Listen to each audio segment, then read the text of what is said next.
সদৌ অসম ঘাটুৱাৰ সমাজ কেন্দ্ৰীয় সমিতিৰ তৰফৰ পৰা পলমকৈ হ'লেও ইংৰাজী নৱবৰ্ষৰ শুভেচ্ছা জ্ঞাপন কৰিছোঁ। লগতে আগন্তুক মাঘ বিহু আৰু টুচু পূজাৰ সকলোকে শুভেচ্ছা জ্ঞাপন কৰিলোঁ।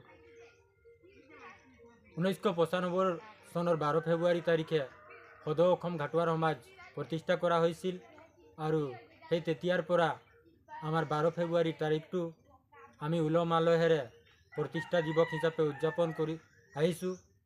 মই সদৌ অসম ঘাটুৱাৰ সমাজৰ কেন্দ্ৰীয় সমিতিৰ সাধাৰণ সম্পাদক হিচাপে ঘাটুৱাৰ সমাজৰ জিলা আৰু আঞ্চলিক সমিতিৰ সমূহ বিষয়ববীয়াক বিশেষভাৱে আহ্বান কৰিব খোজোঁ যে আগন্তুক 12 ফেব্ৰুৱাৰী তাৰিখে তেখেতসকলে যেন প্ৰতিটো জিলা আৰু আঞ্চলিক সমিতিত ঘাটুৱাৰ সমাজৰ প্ৰতিষ্ঠা দিৱস উলহ মালহেৰে উদযাপন কৰে আৰু উক্ত অনুষ্ঠানত ঘাটুৱাৰ সমাজৰ কৃষ্টি সংস্কৃতিৰ সমূহ প্ৰতিফলিত হোৱাৰ কামনা কৰিলোঁ।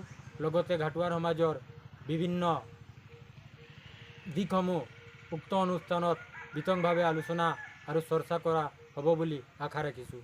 পুনৰ ঘাটুৱাৰ সমাজৰ সমূহ ব্যক্তিকে আগন্তুক টুচু পূজা, মাঘ বিহু আৰু অসমবাসীক এই শুভেচ্ছা জ্ঞাপন কৰিলোঁ। ধন্যবাদ।